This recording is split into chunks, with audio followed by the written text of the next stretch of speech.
Bienvenidos a nuestra serie de exposiciones bíblicas Aprendizajes de Cuarentena. Deseamos que esta experiencia de pandemia nos instruya y nos enseñe, y en este día aprendamos un poco de temor. Dios te bendiga.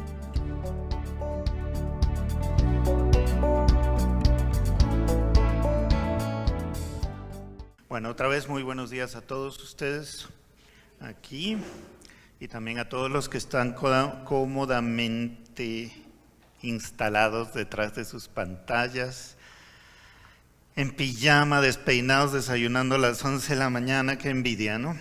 Digo, envidia por lo de despeinados, porque yo hace tiempo que no sé qué es esa sensación de estar despeinado. Por lo demás, no.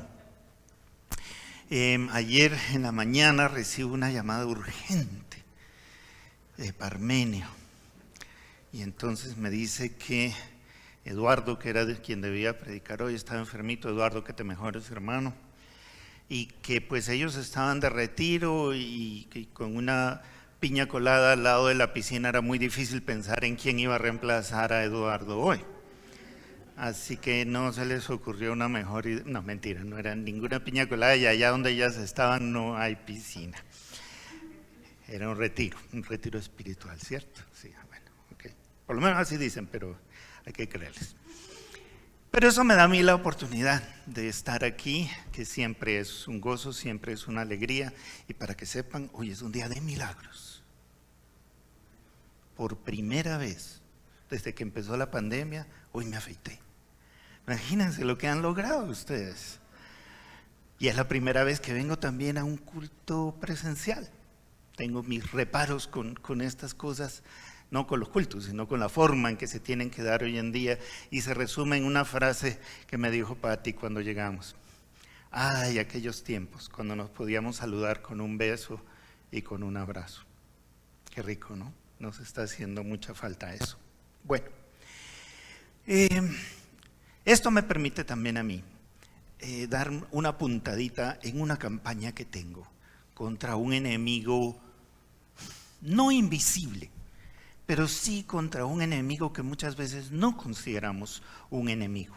Y el título que le he querido dar a esta reflexión es La paradoja del miedo. Y el enemigo del que vamos a hablar hoy es precisamente el miedo, el temor. Y voy a pedirles que leamos en el capítulo 8 de Isaías.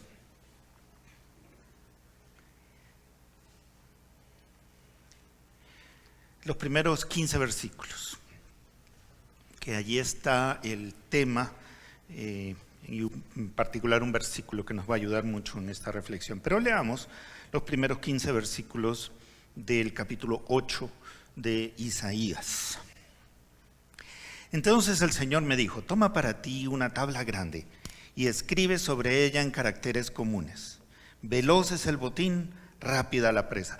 Por si acaso estoy leyendo de la versión La Biblia de las Américas. Puede que ustedes tengan Reina Valera, puede que tengan la nueva versión internacional, no hay ningún problema. Pero es que me gustó cómo está puesta una frase en esta versión y por eso la estoy leyendo de ella. Verso 2. Y tomé conmigo como testigos fieles al sacerdote Urías y a Zacarías, hijo de Jeberequías. Me acerqué a la profetisa y ella concibió y dio a luz un hijo, y el Señor me dijo: ponle por nombre Maher-Shalal-Hash-Baz. Si hay alguna hermana que está por aquí embarazada o algo, ahí hay un bonito nombre que puede considerar para su hijo, ¿no es cierto? Maher-Shalal-Hash-Baz. El problema es que el significado es: veloz es el botín, rápida es la presa. Entonces no sé si le querrán poner ese nombre a su hijo. Verso 4. Porque antes que el niño sepa clamar Padre mío o Madre mía, la riqueza de Damasco y el botín de Samaria serán llevados ante el rey de Asiria. Y volvió el Señor a hablarme de nuevo diciendo: por cuanto este pueblo ha rehusado las aguas de Siloé que corren mansamente y se ha regocijado en Resín y en el hijo de Remalías, por tanto, he aquí el Señor va a traer sobre ellos las aguas impetuosas y abundantes del Éufrates. Es decir, al rey de Asiria con toda su gloria, que se saldrá de todos sus cauces y pasará sobre todas sus riberas. Fluirá con ímpetu en Judá, inundará y seguirá adelante. Hasta el cuello llegará y la extensión de sus alas llenará la anchura de tu tierra, oh Emmanuel.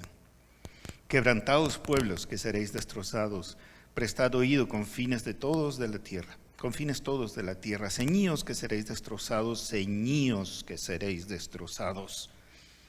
Trazad un plan y será frustrado.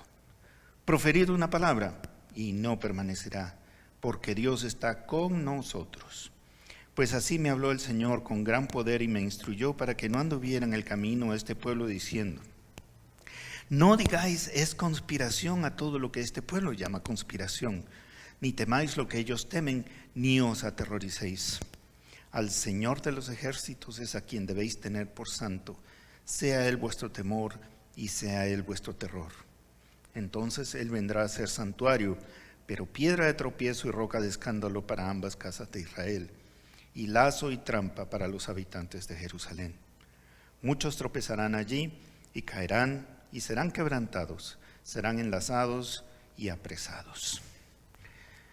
Señor, gracias por la palabra que te dignaste revelar para nosotros.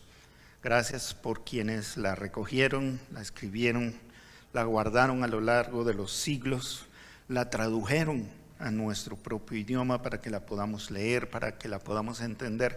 Pero aún así, Señor, nuestra mente no da para entender lo que está en ella sin el auxilio de tu Espíritu Santo. Por eso te pedimos, Señor, que tú nos cubras, que tú desciendas sobre nosotros ahora y nos permitas entender lo que solos no podemos entender y nos permitas ver lo que tú tienes allí en tu palabra para nuestra edificación esta mañana. Te lo rogamos en el nombre de Jesús. Amén. Una de las cosas que ha saltado a la vista en mi trajinar, en mi atender personas y sobre todo líderes, pastores, cristianos, misioneros, en este tiempo de pandemia, me saltó a la vista porque antes estaba allí, pero no lo había notado. Y es la frecuencia con la que aparecen frases como: tengo miedo, me asusta. Pensar en cualquier cosa, desde la perspectiva de un pastor puede ser: tengo miedo de pensar qué va a pasar con la iglesia, con todo este tiempo que no podemos reunirnos o que tenemos que reunirnos de esta manera. Hay otros hermanos que me dicen: me asusta tener que tomar esa decisión de si entrego el local o lo mantengo cerrado y sigo pagando un arriendo. Hay quienes van más allá y tienen miedo de enfermarse. Hay quienes van mucho más allá y están apresados por un miedo a morir. Y antes de eso están pues los miedos de que se me deshaga la familia, porque eso de vivir 24 horas con la misma gente, por mucho que los quiera uno, uy, hombre, a veces se pone difícil la cosa. O quedarse sin empleo, en fin, una cantidad de cosas que nos lleva a decir: tengo miedo, me asusta, tengo temor. Luego se pone a ver uno lo que dicen en las redes sociales, y yo tengo una gran ventaja, tengo hijos, entonces yo me entero de lo que se dice en las redes sociales por ellos, porque yo no me meto allí.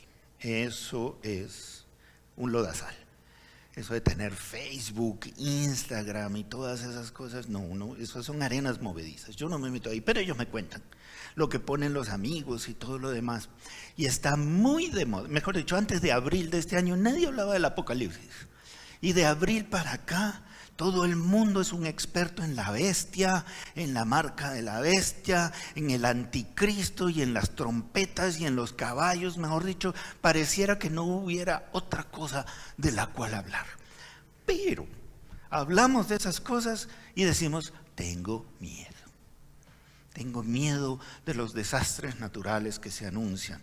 Tengo miedo de esos revolcones sociales, porque nos habla de sediciones, de guerras, de rumores de guerras. En Mateo, el mismo Señor Jesús nos habla de terremotos, nos habla de persecuciones. Nos dice que seremos llevados a la cárcel, que algunos de nosotros seremos juzgados y ejecutados aún por el ejercicio de nuestra fe. ¿Y qué genera eso en el pueblo cristiano? Tengo miedo. Y en estos días, leyendo el libro de Isaías, me encontré con este texto, que la verdad les digo, me removió de pies a cabeza, porque me rompió todos los esquemas que yo tenía aún desde niño. Yo asistí a un colegio en Lima, en Perú, cuyo lema era: el temor de Dios es el principio de la sabiduría. ¿Dónde está eso? Proverbios 1:7, ¿cierto? Entonces, un confite para el hermano, por favor, que lo adivine. Proverbios 1:7, el temor de Dios es el principio de la sabiduría. Y yo, ¿cómo así? ¿Temerle a Dios? Pero si llevan toda una vida enseñándome que no, que a Dios hay que respetarlo, a Dios que hay que amarlo, pero no a tenerle miedo. No hay que hacer cosas por miedo a Dios. Y entonces me encuentro con este verso 13. Al Señor de los ejércitos es a quien debéis tener por santo. Hasta ahí no hay ningún problema. Santo, santo, santo es el Señor, no hay ningún problema. Sea Él vuestro temor.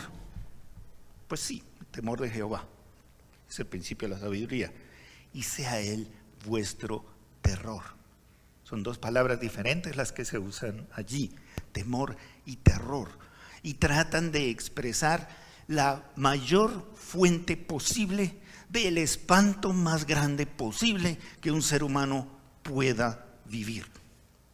Que Él sea aquel a quien temes. Si le vas a tener miedo a algo o a alguien en esta vida, que sea Él. Y el vínculo que hacen es: el Señor de los ejércitos es a quien debéis tener por santo.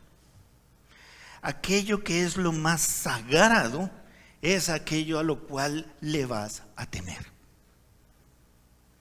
Tú solamente le vas a temer a tu Dios, y al revés, a quien le temes es tu Dios. Tú eres esclavo de tus temores. Aquello a lo que le tienes miedo, eso es lo que te gobierna. Eso es lo que manda, eso es lo que decide en tu vida. Y por eso el Señor nos dice: no, solamente el Señor va a ser tu temor. Solamente Dios va a ser tu terror. Y en el verso 12, no digáis es conspiración a todo lo que este pueblo llama conspiración, ni temáis lo que ellos temen, ni os aterroricéis. Volvemos a las redes sociales. Volvemos a las conversaciones entre los cristianos. Que esta pandemia, que se escapó un virus que era un arma biológica en China. No se escapó, lo dejaron salir. Porque los chinos quieren apoderarse del mundo. Entonces hay una conspiración china.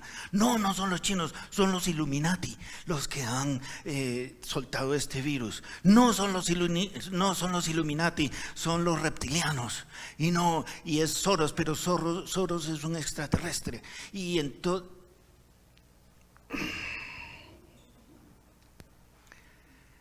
conspiranoicos nos llaman ahora, porque todo es una conspiración. ¿Y saben qué? Vamos a suponer que sí.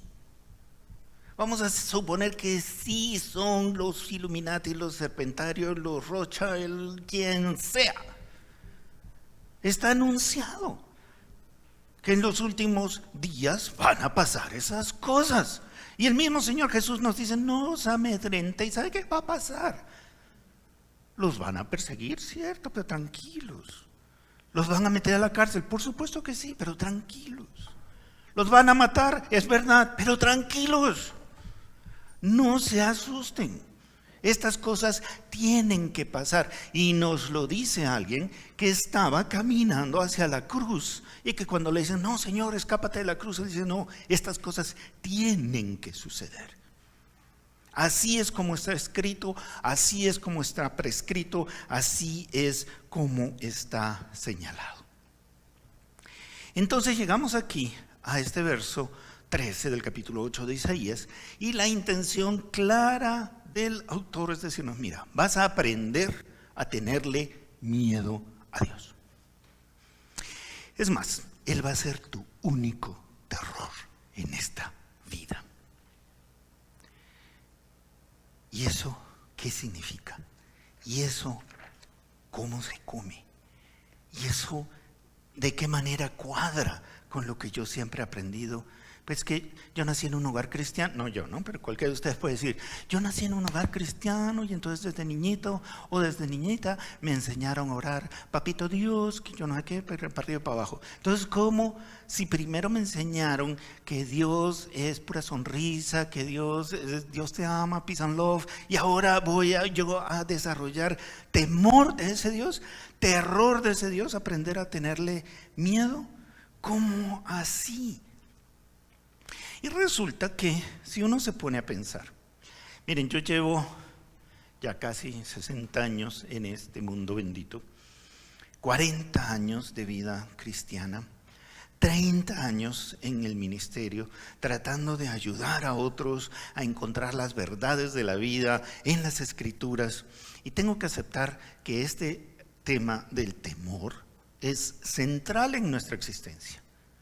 Yo pido, por ejemplo, que levanten la mano quienes no tienen temores, porque tenemos que llamar a una ambulancia y llevarlo a un hospital psiquiátrico. ¿Cómo es posible que nadie tenga temores en esta vida? Todos tenemos temor de algo, pero también es un tema central en la Escritura. ¿Saben ustedes cuál es el mandamiento más repetido en toda la Biblia? No es amarás a Dios, es el principal, pero el más repetido es no temas. Es más, yo estoy seguro de que hay un versículo que todos podemos recitar de memoria, Josué 1:9, ¿cierto? A ver. Que te mando, que te esfuerces, si seas valiente, no temas ni desmayes. Miren cómo empieza. Mira que te mando. Es una orden, es un mandato. Que te esfuerces, porque no va a ser fácil. Va a ir en contra de nuestra naturaleza. Y aquello que te estoy mandando, aquello en lo que te tienes que esforzar, es en no temer. Y así como es el mandamiento más repetido en todas las Escrituras, es el mandamiento más despreciado por todos los cristianos. Para nosotros se nos ha vuelto paisaje.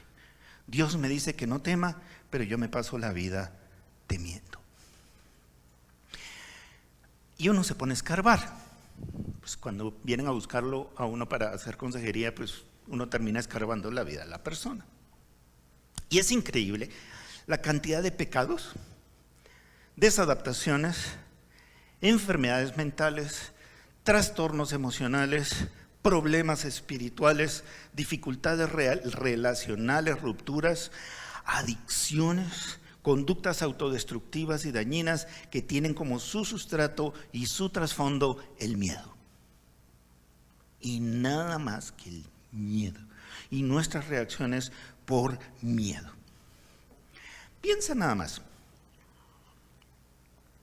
cómo de manera natural, cuando nos sentimos amenazados, reaccionamos agresivamente. Y tomamos lo que sea.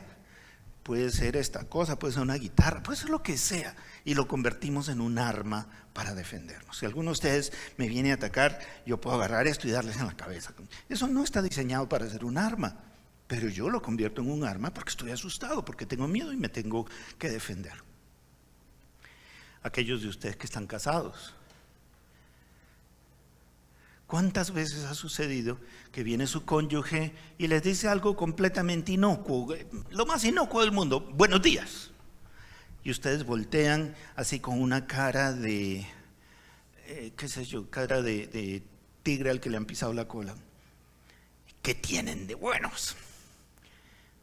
Porque el día anterior se pelearon y entonces piensa que se le está acercando a la persona a buscarle bronca otra vez y se ponen en modo defensivo inmediatamente, porque sienten que están siendo atacados. Si estamos ansiosos, si estamos preocupados, nos aferramos a nuestra ansiedad como si fuera un juguete y no queremos que nadie nos hable de otra cosa. ¿Se han dado cuenta? Ni siquiera Dios.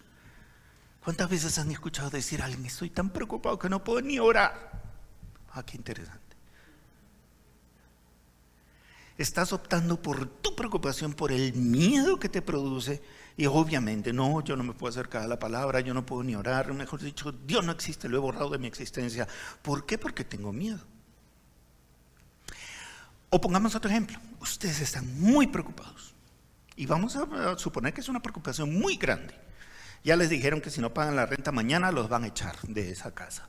Ya les acaban de llamar por teléfono diciéndole que el papá tiene una enfermedad muy grande y que vaya pronto a despedirse porque no hay mucho tiempo.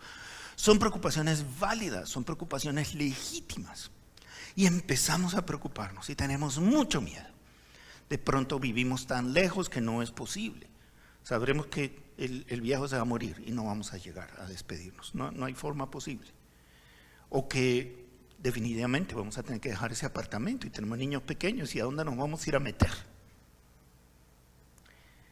Y se nos acerca el niño, qué sé yo, 3 años, 4.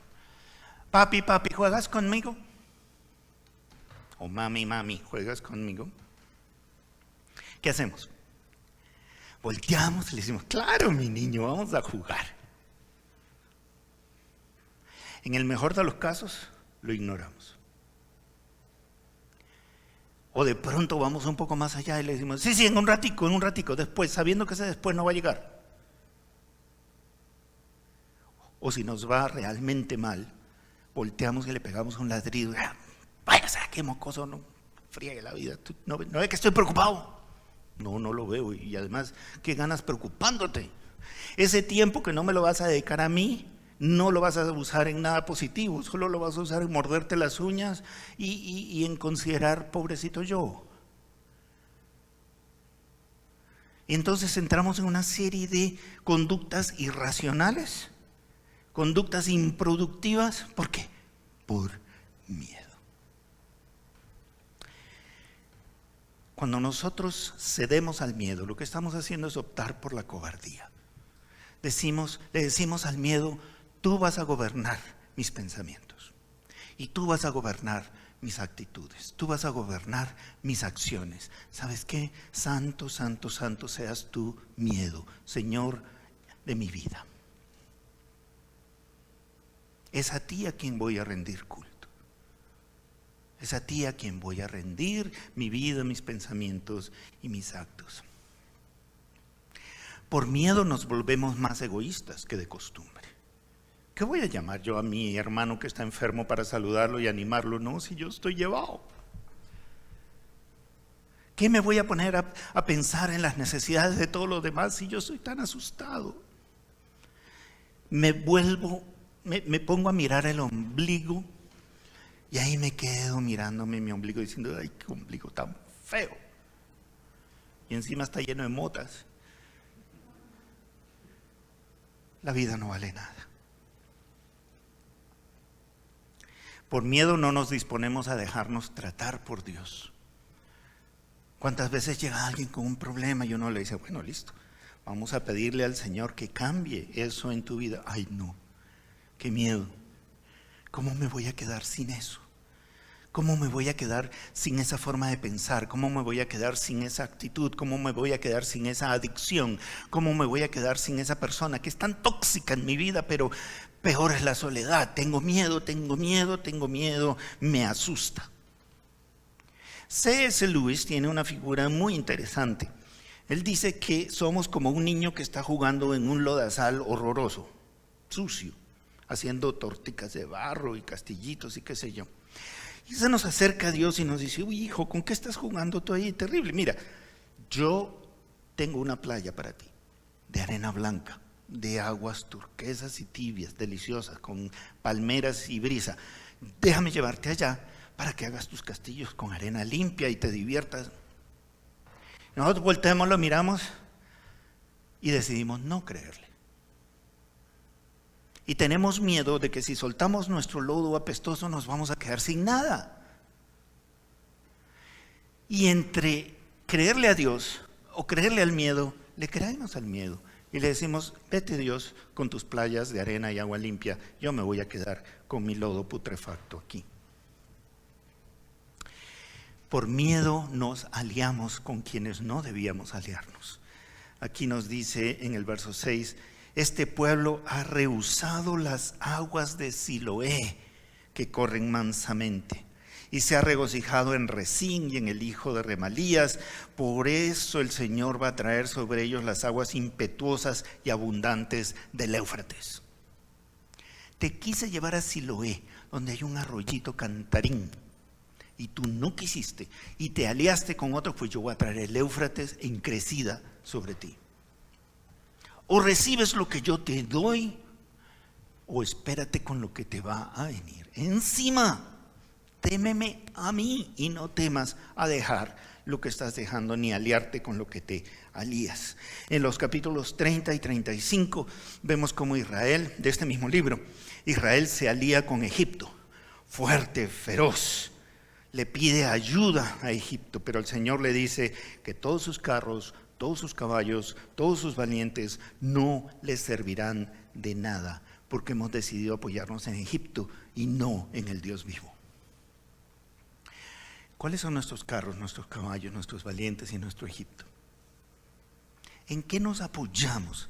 ¿O con quién nos aliamos cuando tenemos miedo? La lista es interminable. Yo tengo aquí unos 4 o 5. Nos aliamos con la soberbia. Nos sentimos tan pequeñitos y tan indefensos y tan vulnerables que nos hacemos aparecer o queremos parecer delante de los demás como muy feroces. No te me acerques porque te tengo miedo. Y entonces soy desagradable, soy áspero, soy mala clase, porque tengo mucho miedo de que la gente se acerque y vea realmente quién soy. O nos metemos de cabeza en el activismo, ya sea laboral o religioso. No, es que este hermano es una maravilla, a las 4 ya está en la iglesia. La reunión de oración es a las 5 de la mañana, pero está desde las 4 orando por la reunión de oración. ¡Qué maravilla! Fantástico. Y no llega a su casa sino hasta la medianoche, porque ya cuando todo el mundo se va, él se queda arreglando y se queda otra vez orando y demás. Pues puede ser que eso esté bien, pero también hay que preguntarnos si no está escapando de algo. Si en tu activismo de pasarte 25 horas al día en la oficina, o pasarte 25 horas al día en la iglesia, o pasarte 25 horas al día en lo que sea, no estás tratando de huir de una relación, o no estás tratando de huir de una familia, o no estás tratando de huir de esos tiempos de soledad en los que tienes que conversar contigo mismo. ¿De qué estás huyendo cuando te metes a ser tan activista?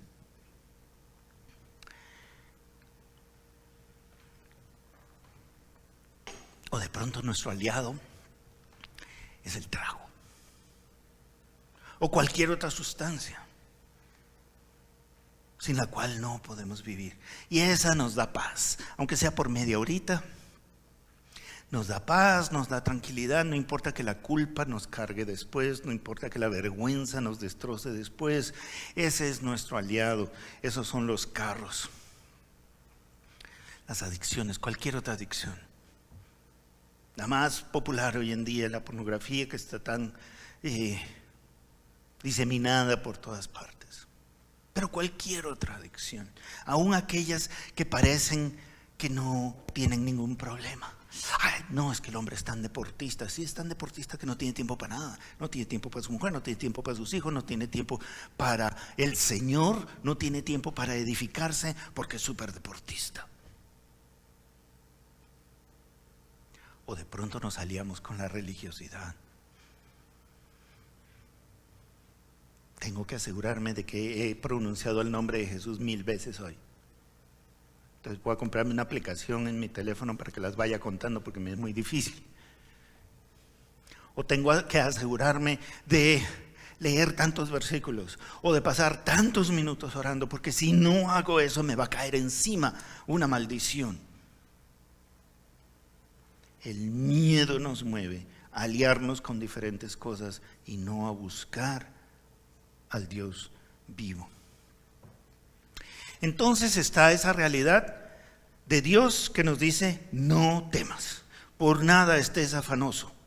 Ni siquiera lo que debemos o lo que vamos a comer debería ser un motivo de preocupación para los hijos de Dios.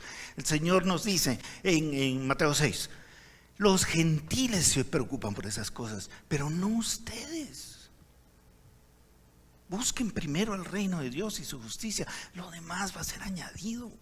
No tengan miedo ni siquiera de eso.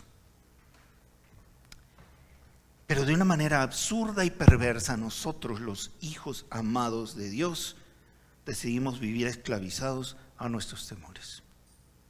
¿Por qué? ¿Por qué nos parece tan natural vivir muertos del miedo de todo? Nos atemoriza la vida y nos atemoriza la muerte. Entonces, ¿qué quieres? ¿Qué estás buscando? ¿Dónde vas a encontrar la paz? ¿Dónde está? Creo que tenemos 3 problemas. El primero es un problema de identidad. Si me acompañan a Romanos 8,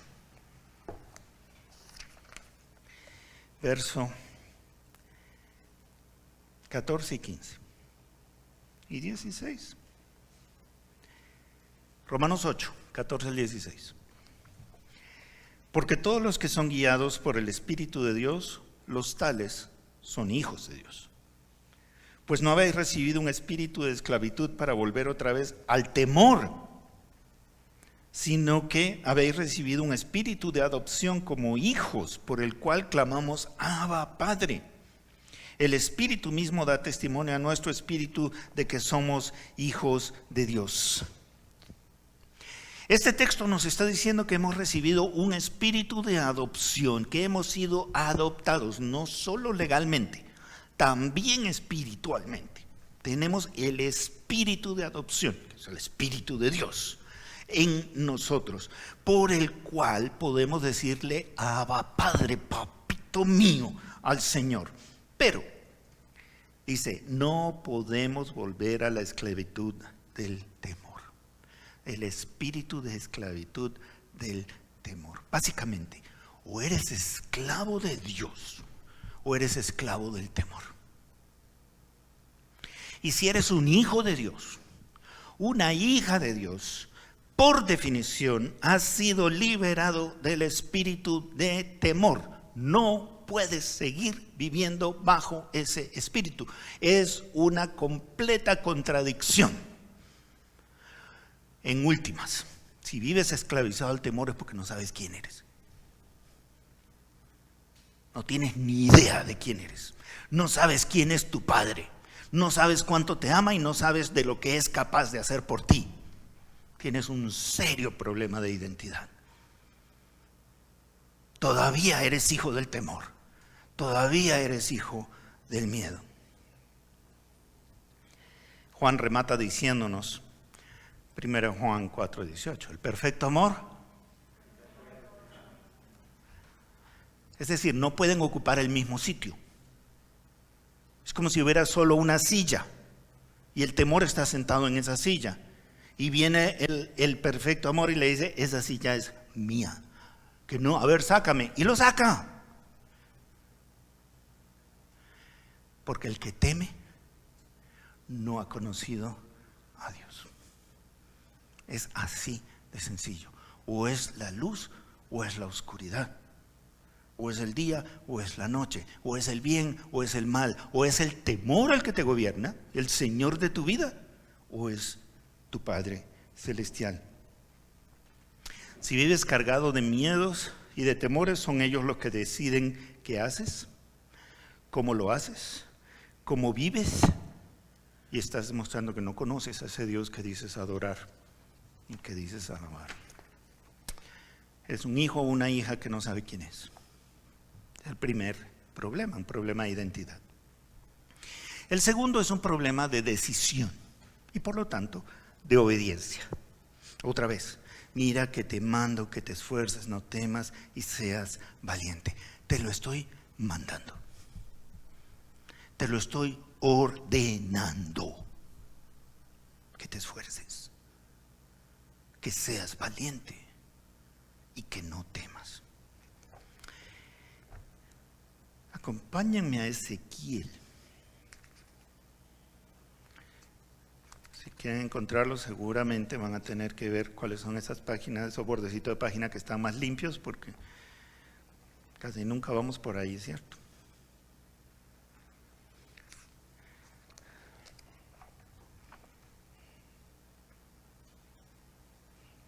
Ezequiel capítulo 2. Vamos a leer los versos 6, 7 y 8. Y tú, hijo de hombre, no temas, no temas, ni a ellos ni a sus palabras. Aunque haya contigo cardos y espinas y te sientes en escorpiones, no temas sus palabras, ni te atemorices ante ellos, porque son una casa rebelde.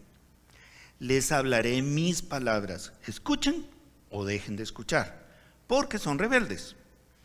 Y tú, hijo de hombre, escucha lo que te hablo, no seas rebelde como esa casa rebelde. Abre tu boca y come lo que te doy. Comparen el verso 6 con el verso 8. El verso 6 nos dice, no temas, no temas, no temas, ni te atemorices. 4 veces en un solo versículo. Y el verso 8 nos dice, escucha lo que te hablo, no seas rebelde.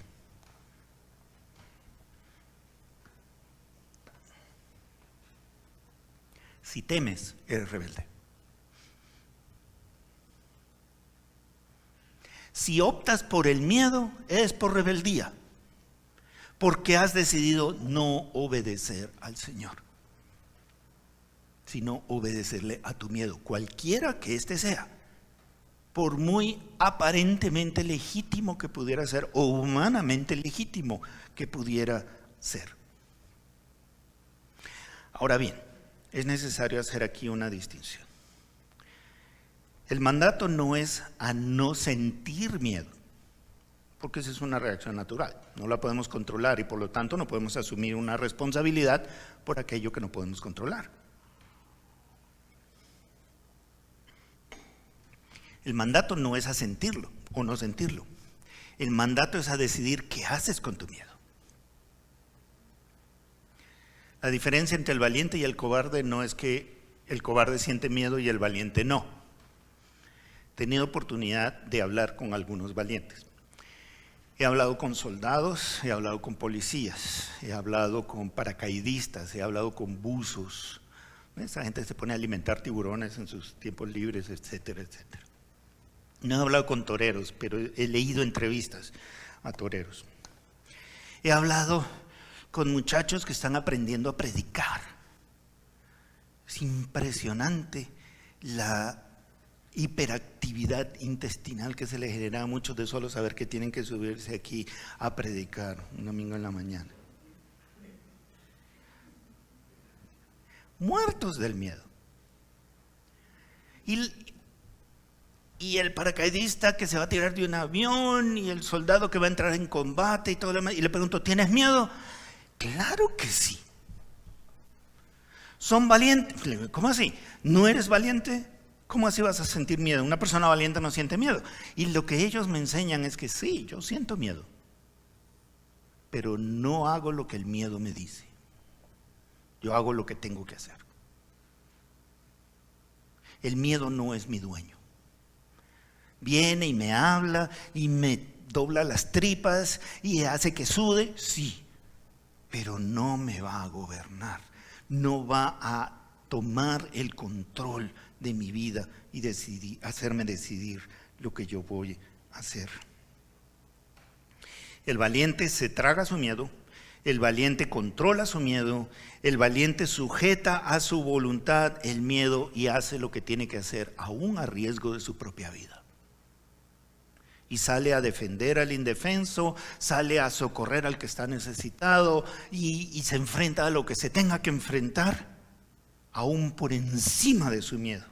Y a algunas personas lo hacemos sin siquiera darnos cuenta. Un papá o una mamá paseando con un niño pequeño y viene un perro ladrando y haciendo escándalo, ¿qué es lo que hace ese papá o esa mamá instintivamente? Es alejar al niño y se pone entre el peligro y el niño. Es decir, si este perro le va a hacer daño a alguien, que sea a mí y no a mi hijo o no a este pequeñito a quien estoy paseando.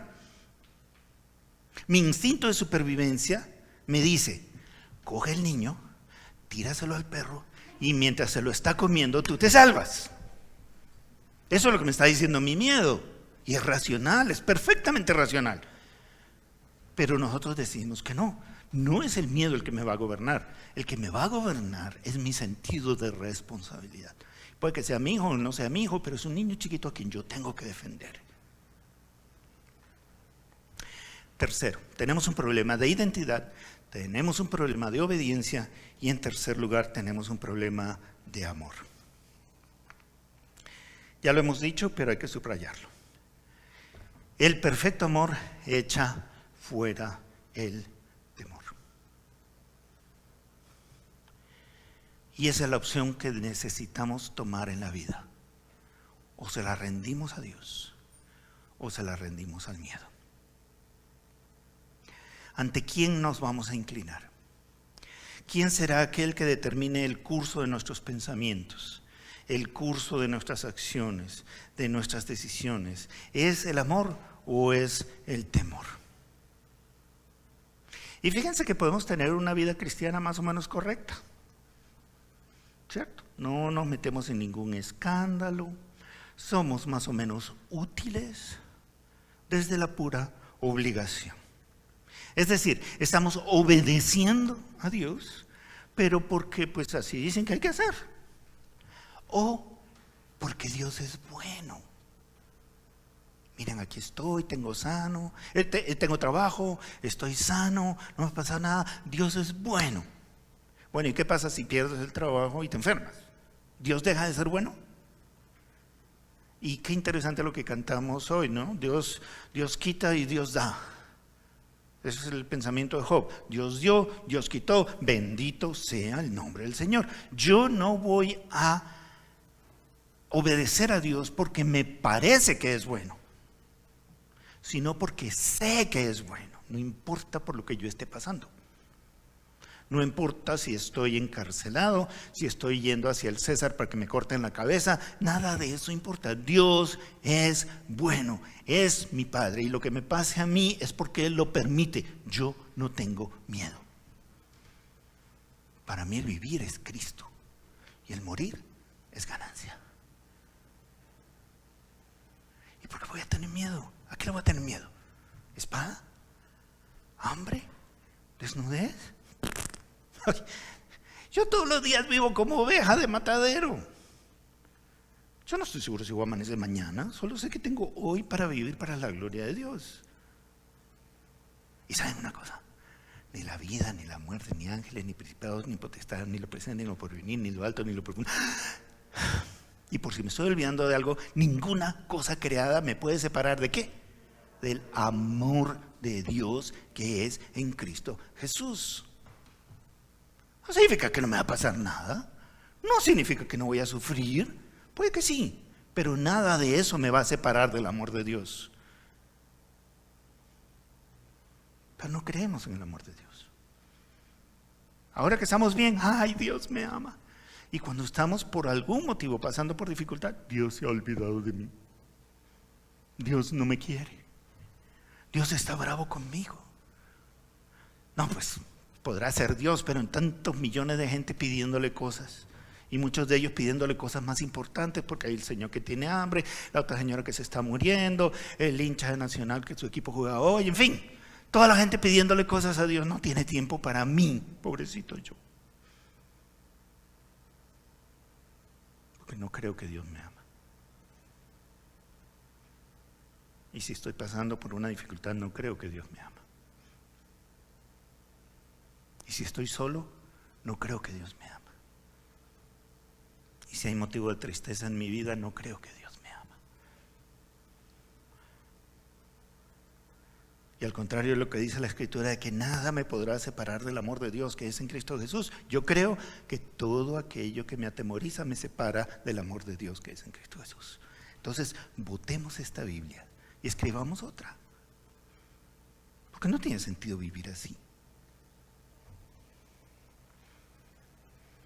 Pero si obedecemos por amor a un Dios que nos amó primero, a tal punto que entregó a su Hijo cuando yo era una bestia despreciable,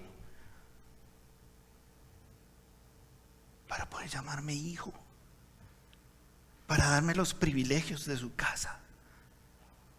Si creemos en ese Dios, hombre, si Dios es por nosotros, que me lo suelten. Que me suelten al toro. ¿O no? Porque si es no, otra vez, no lo conoces. No sabes quién es Él y no sabes quién eres tú para Él. No tiene sentido leer tanta Biblia, no tiene sentido venir a la iglesia, no tiene sentido cantar, levitar, desmayarse, convulsionar religiosamente si no sabes quién es Él y no sabes quién eres tú para Él.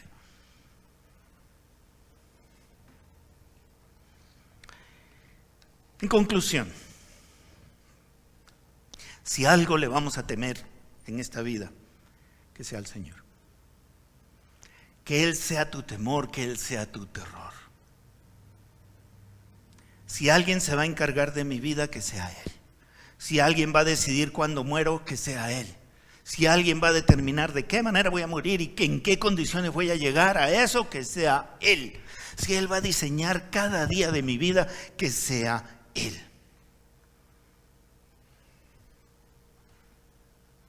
Entonces, recuerden, el temor es esclavitud y nosotros tenemos que decidir de quién vamos a ser siervos, de quién vamos a ser esclavos. En el Nuevo Testamento la palabra es la misma, doulos, se traduce como siervo, se traduce como esclavo. El acceso que Cristo nos garantiza a la presencia misma de Dios no nos debe hacer perder de vista quién es Él. Dios fuerte y temible, fuerte y celoso, gran guerrero, aquel cuya sola presencia es suficiente para caer como muertos. No se nos vaya a pasar la mano con la familiaridad con Dios. Por mucho que sabemos que nos ama, es como el niño pequeñito que sabe que su papá lo ama, pero tiene que respetar al viejo.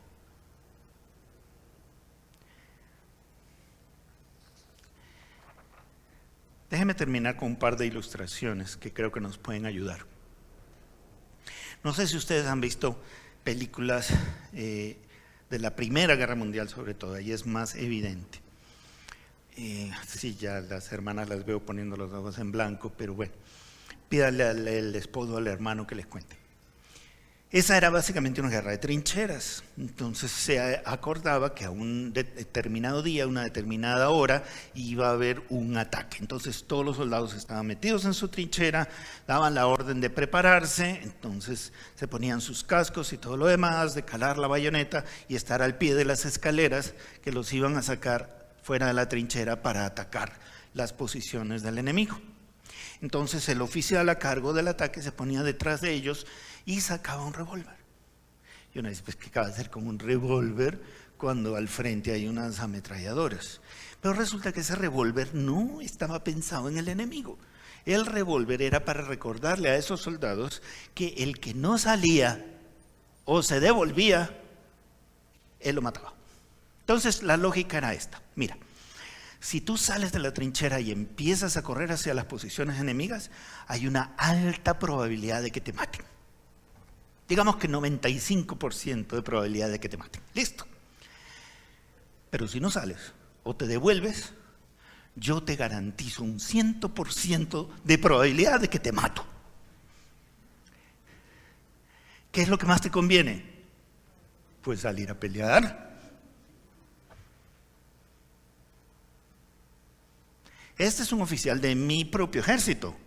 Es más, muchas veces era un tipo muy respetado y muy amado por sus soldados. Pero eso no les hacía perder de vista que si se devolvían, ese mismo hombre los iba a matar. Bueno, un ejemplo un poquito más cercano a casa, para aquellos que no fueron a la Primera Guerra Mundial. El niño llega a casa, todo cabizbajo, meditabundo, molesto, y el papá le dice, ¿qué te pasa? Y resulta que ahí en la unidad hay un muchachito que le está haciendo lo que hoy se llama el bullying, ¿no? Lo está matoneando. Entonces que no lo deja jugar o le pega, lo insulta, lo que fuera. Entonces el papá lo escucha. Eso es, estamos hablando de un papá que ama a su hijo pequeño. Lo ama a rabiar. Y le dice, mira, la única manera de enfrentar a un matón es mirándolo a los ojos y con una actitud lo suficientemente amenazante como para decirle, mira, si tú te metes conmigo te va a doler. No, pero papá, me va a matar. Pues sí, pero tú te llevas un pedazo de él, aunque sea un mordisco de él te llevas. Pero a él le tiene que doler.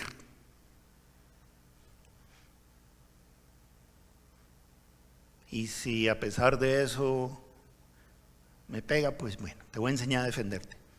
Te paras así, levantas tus puños así, le das así. Pero uno ve que con eso no ha vencido el miedo del chiquillo. Entonces hay que recurrir al arma secreta. Yo me imagino que los papás saben cuál es esa arma secreta.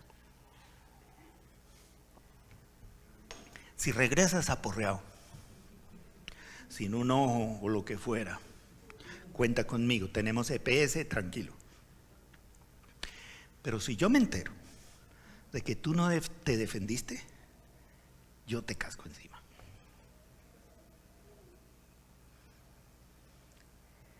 Ese niño sabe que el papá lo ama, sabe que no lo va a matar, pero sabe que lo va a cascar. Y por temor a ese papá que lo ama, va y se da en la jeta con el matón.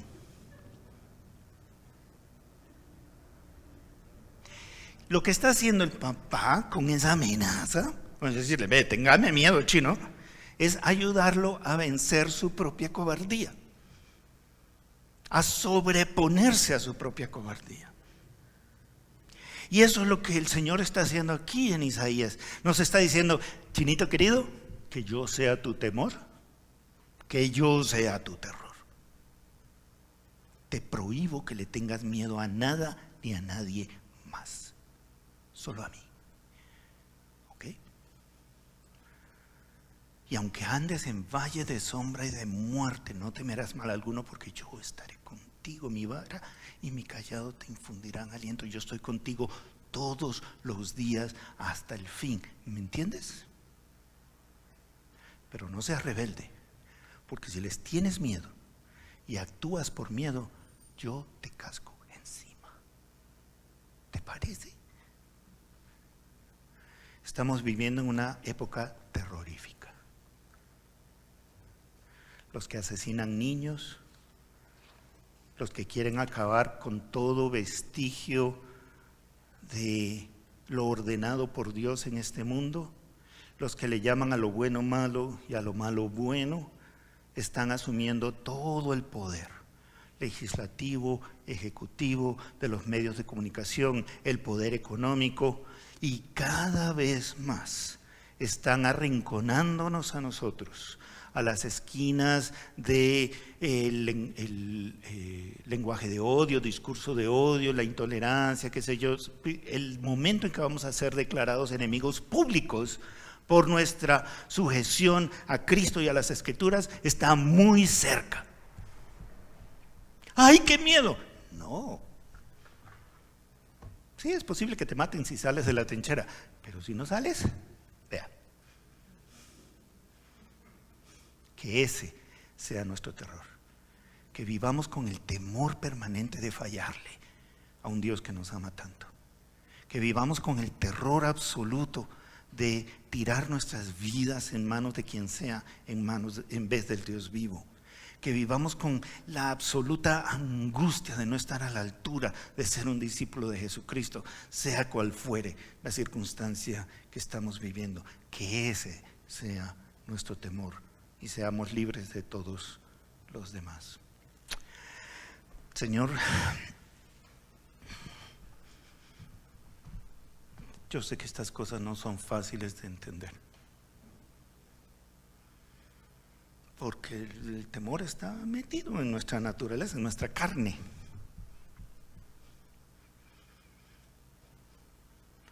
Pero entiendo que tú nos estás llamando a vivir a niveles de vida que sobrepasan eso. Pues ya no somos carnales, sino somos espirituales. Pero no es fácil. No es fácil.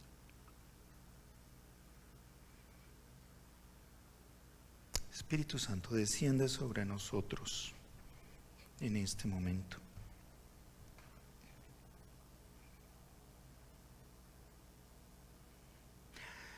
Yo quisiera hacer un llamado a quienes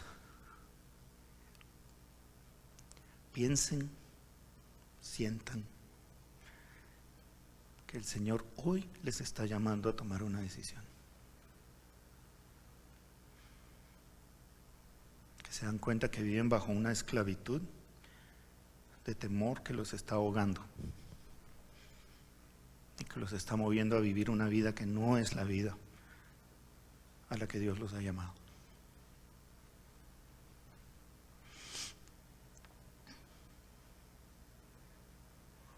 Vamos a orar juntos por aquellos que hoy quieran hacer el compromiso de desligarse del temor. Que le quieran decir: no más, tú ya no eres mi amo, ya no eres mi rey, no eres mi Señor. Y no es una cuestión de una sola vez. Confieso que yo llevo años luchando contra eso. Pero también les confieso que cada batalla, cada victoria, por pequeñita que sea, sobre el temor es un acto de liberación espiritual muy profundo.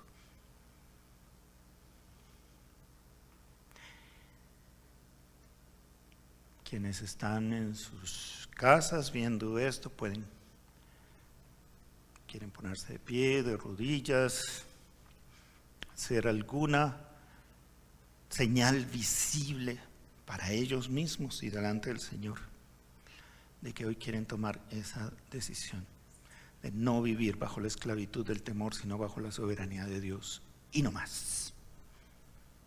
Y quienes quieran aquí hoy hacer ese compromiso delante de la comunidad, pónganse de pie y vamos a hacer ese compromiso juntos, porque mis hermanos, ni un solo hijo de Dios, hija de Dios, está condenado o condenada a vivir bajo el temor. Y lo vamos a expulsar de nuestras vidas, porque nuestra decisión es por el perfecto amor que echa fuera el temor.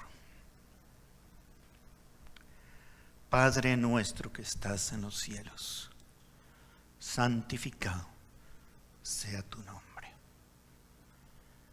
Glorificado sea tu nombre, aquel nombre en el cual hoy nos estamos reuniendo, aquel nombre en el cual hoy hemos abierto las Escrituras, aquel nombre que es sobre todo nombre.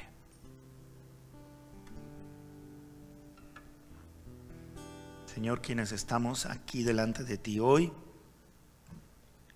físicamente aquí en la iglesia, o en espíritu, Señor, en sus hogares, donde quiera que se encuentren mis hermanos, queremos decir públicamente que renunciamos al temor como amo nuestro. Nunca más. Proclamamos en el nombre de aquel que nos amó, el nombre de Cristo Jesús, que somos libres del temor y llenos, receptores del perfecto amor de Dios. Ese espíritu de adopción que nos permite clamar: Abba, Padre. Solo en ti creo, solo ante ti me inclino, solo a ti te obedezco.